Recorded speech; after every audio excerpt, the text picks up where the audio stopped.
Good evening, everyone. I'm probably the only financial regulator that also used to be an entrepreneur, so bear that in mind. At the Bank of Israel, we've made many changes and reforms in the last couple of years, and those are continuing.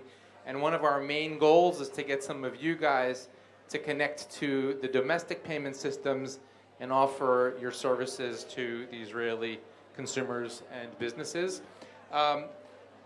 I was asked to tell a little bit about how regulation can be an opportunity for fintech executives, large and small.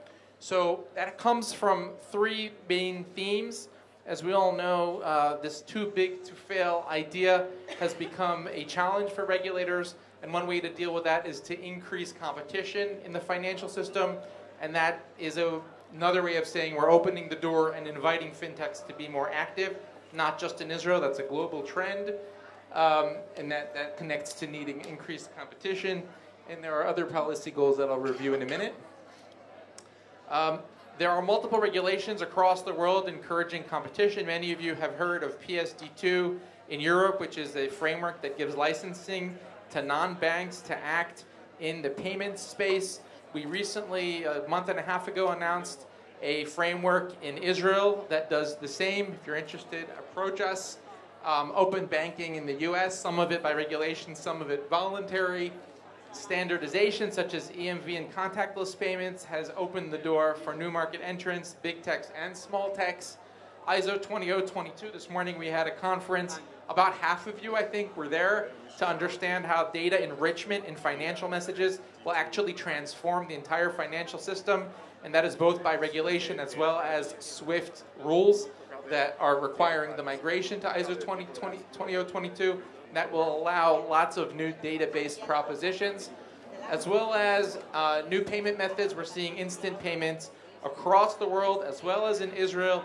And our regulatory direction has enabled the local instant payments platform, Masav, their CEO is here, to enable you as fintechs to connect as you can in other countries.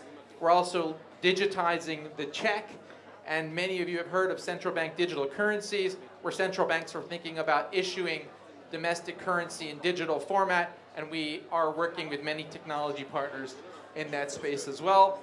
The overriding theme that I tell many entrepreneurs, and I believe in strongly because it drove my career as well, talk to us, engage the regulators, understand their policy goals and how you can align with them. It will often lead to success. Another big category is the need for digital identity. One of the challenges across the world is that the incumbent players, the legacy players, already know their customer. They have an easier time identifying their clients, complying with KYC, and new market entrants have a harder time. One way to overcome that is to create a national ID database digitally, which will help customer onboarding as well as customer authentication. And these countries have already launched initiatives like this. We're working on one in Israel as well. It is a big technology opportunity. Other policy goals. I think regulators across the world are looking to help the financial industry become more efficient on the theory that it will make financial services cheaper. One way to do that is to enable banking in the cloud. Cloud-based banking in Israel was possible for non-core systems in the Israeli banks, and is now possible in the core systems as well. So I saw some of the large cloud-based platforms, and I know some of the fintechs have propositions in the cloud that can help banks migrate cloud-based banking as well. Security, so many of you know about strong customer authentication in Europe. I think it's next week we're going to be announcing quite an extensive spec for strong customer authentication in Israel, Imut Mugbar, and complying with that is not always easy. It's an opportunity, again, not only in Israel, but across the world to help both merchants, issuers, and acquirers comply. Anomaly detection, firewalls, and cyber protections, many of these things are regulated, and they constitute an opportunity for technology companies. Financial inclusion is one that we tend to overlook from a business perspective. There are many markets and many segments in markets of consumers and businesses that are underserved and or underbanked. Many regulators, including in Israel, are looking for ways to provide and extend financial services to these underserved communities. In Israel, that tends to be the Israeli Arab sector, the ultra-Orthodox community.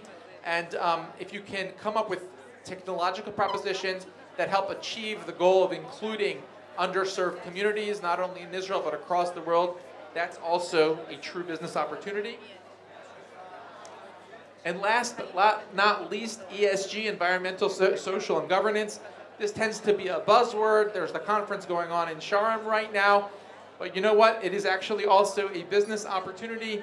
I heard a Money2020 podcast recently about I think it's a British fintech that gives the ESG compliance score, identifies the carbon footprint of every merchant. So consumers who care about sustainable environments will be more likely to make a payment to a merchant and make a purchase when that merchant is compliant or has a good sustainability score. And there are lots of other opportunities to promote ESG where, you know, we don't think of it as fintech, but it is actually an opportunity. I'll tell you something else. We heard about a cloud platform for banking. One of their main sales points is that they're net zero in terms of their carbon footprint, and in fact that attracts some of their clients because their clients want to get good ESG scores as well. So I think you can view ESG as an opportunity. And I also just want to say Money2020 is a fabulous platform. As a central bank, we've begun to engage. I was doing that before my current job, but I can tell you as a regulator, we go to their events and really meet the community, spend a few intense days, and it really can be transformational for a market as well as for a particular venture. Thanks. Thank you very much, Oded.